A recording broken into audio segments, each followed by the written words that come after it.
Formula One is bloody chaos at the moment. There's been a lot that's been going on, there's been a lot of news, so I thought I'd do just a very quick video, just kind of going over and summing up the kind of all the news that's been going on. A bit of a news roundup, I suppose you could call it. I don't know what I'm going to call it, but a bit of an F1 news roundup of all things that's been going on. So we start off with Guenther Steiner being fired from Haas and Ayao Komatsu taking over as team principal. The reason, well, if I remember correctly, it was something to do with the fact that Guenther wanted more investment and Gene said no, so Guenther's contract was not renewed. Then we have the whole Andretti thing that's been going on, with Andretti being denied by Formula One to enter the sport after being approved by the FIA. The F1 denied it and gave some pretty freaking bullshit reasons, if I'm being perfectly honest. We found out recently that they've been invited to a meeting. Andretti been invited by F1 to a meeting, but then the invite ended up in a spam folder in the emails. So, which I suppose common problem for emails to accidentally end up in the wrong bloody folder. But either way, Andretti have been denied by F1.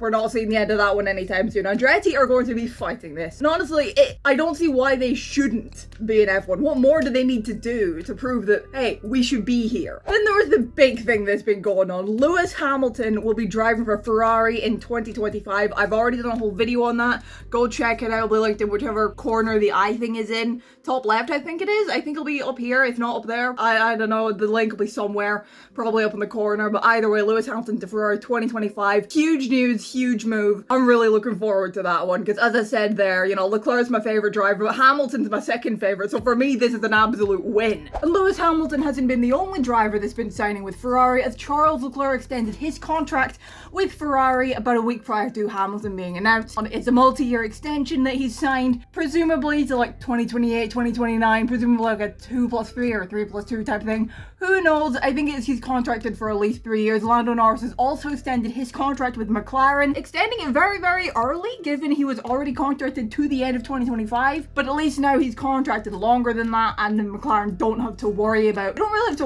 anything contract-wise until 2026, which is when Oscar's contract runs out. And it was also around by then that we got the news that the Japanese Grand Prix has been extended to Suzuka. Suzuka will be holding the Japanese Grand Prix until at least 2029, which is phenomenal news because everybody loves Suzuka. It's an amazing racetrack, and it's great to see that Formula One will be staying there for the foreseeable future. Especially after there were those recent rumored reports that maybe Osaka might try and make a bid for the Japanese Grand Prix, which frankly nothing against Osaka, but we do not need another bloody street track. And on street tracks, we also had the news that Madrid is going to be hosting the Spanish Grand Prix from 2026 onwards. But it's a 10-year contract, I believe they got. Was their contract length stated? I think there was. I think it was a 10-year deal that it was said. But that's partial street track, partial actual track, I believe. I'm holding my breath on how the racing is going to be because we don't know that. I'm going to hold my breath on how it's going to be. But quite frankly, the track looks interesting, in my opinion. Then there's been some news that came out yesterday, and this is to do with Christian Horner. So apparently,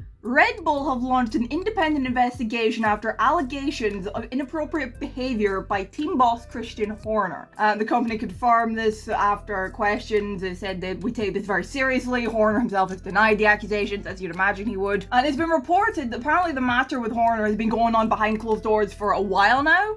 And Red Bull itself confirmed it to him, and are also the ones who started the investigation, not Red Bull Racing, it was Red Bull themselves. According to Eric Van Haren, from what he says, from what he's heard, the accusations are very serious, and there's allegedly also proof of said incident. And this is why Red Bull stepped in to open up an official investigation. Horner has apparently been advised to, kind of friendly, just kind of vacate his post. Maybe it's for the best. Resign as team principal. Frankly, I don't see that happening unless he's found actually guilty of something. This is apparently Red Bull's statement to do with the allegations. After the company was informed of certain recent allegations, an independent investigation has been launched. This process, which is already underway, is carried out by an external specialized lawyer. The company will take these matters extremely seriously, and the investigation will be completed as soon as practical as possible. It would not be appropriate to comment further at this time. So this matter is still ongoing. This is all alleged, so we'll have to see what happens. With this one, Horner is still team principal. That's not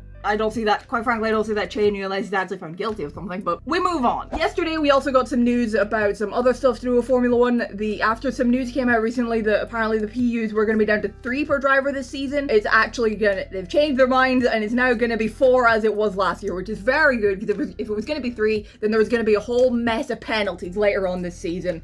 And that's not fun for anyone, you know? But it's 4 PUs per driver this season, which is great to see they're sticking up to that.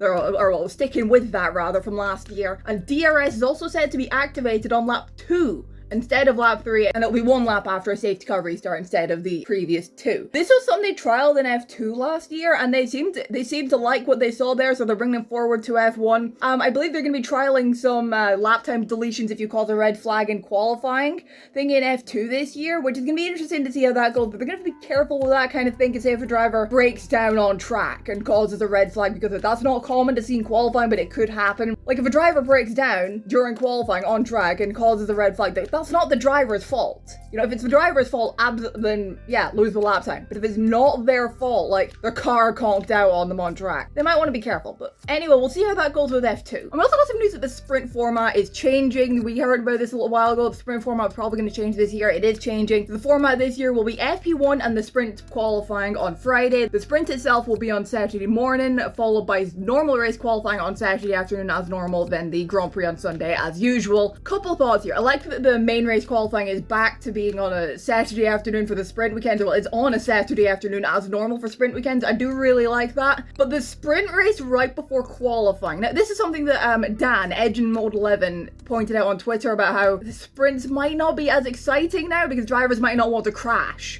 in the sprint and then risk missing qualifying. It is a good point, you know, I see what he means. What are the chances that the drivers might just take it easier in the sprint because they wouldn't want to crash in the sprint and cause a big repair job right before qualifying and, you know, maybe risk missing qualifying and having to start the main race at the back, you know? What are the chances they would just stick in their, say, 4th place in the sprint instead of risking it for 1 more point, when risking that would mean risking crashing and risking missing qualifying and risking starting at the back in the race that scores the big points, you know? Especially if it's like one of the top teams, if you know what I mean. But frankly, I don't like the sprints anyway. I still say get rid of them. Elsewhere, Haas have launched their car, and quite frankly, I'm reluctant to call it a livery. I'll get into more on that in my livery ranking video though. Williams also launched their car yesterday and it actually has paint on it. It's actually fully painted. I can't say I'm a massive fan of the livery, but again, I'll get into that in another video. But it's fully painted. That's brilliant. Sauber also had their launch yesterday where they launched a livery inspired by the green highlighter and race suits and team kits that are inspired by Shago from Kim Possible. And finally, we have some news to do with F1 Academy. So we got some news yesterday about how there's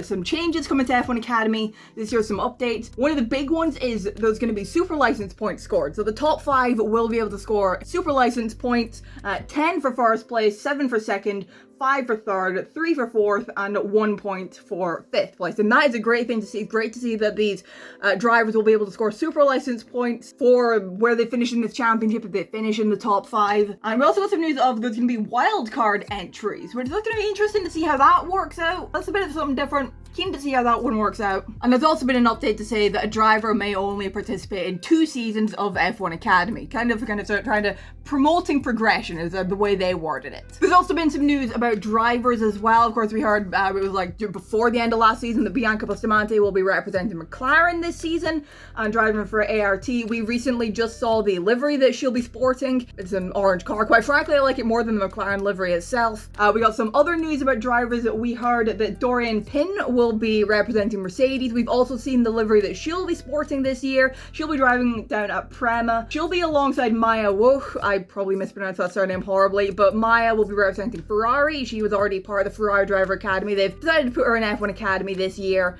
to represent them. A little bit strange because she was in Formula Regional last year, so it's a bit of a step down, but Ferrari clearly knows something we don't. They clearly see this as the best route for Maya. Meanwhile, it's going to be Tina Hausman representing Aston Martin this season. She's going to round off the Prema lineup while over at Rodin Motorsport. I almost said Rodin Carlin, but it's going to be Abby Pulling driving there. Still representing Alpine. her driver teammates are still to be confirmed. The MP Motorsport lineup has been fully confirmed. It's going to be Hamda Al-Kubaisi, Amna Al-Kubaisi, and Emily De Haas. They've all recently joined the Red Bull Junior program, with Emily and Hamda representing Red Bull this season, and Amna set to represent AlphaTauri. Elsewhere, over at Campos, Carrie Schreiner is set to represent Sauber this season, and one of her teammates is going to be Chloe Chambers, who is set to represent Haas this year. Their other teammate is still set to be announced, while back at ART, Leah Block will be representing Williams. The third driver is still to be announced. So we still have 4 drivers left to announce, but if I'm not mistaken, that's all 10 teams represented. Yeah, all 10 teams have representatives on the F1 Academy grid now.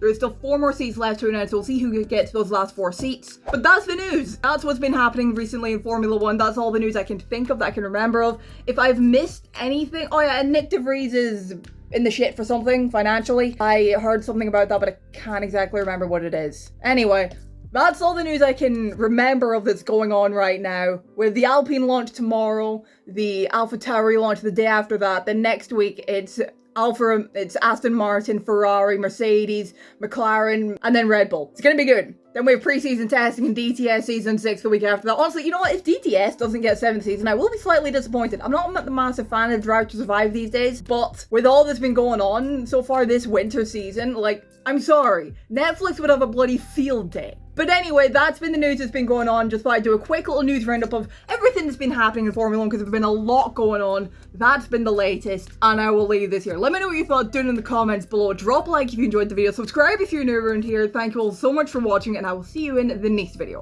Bye-bye.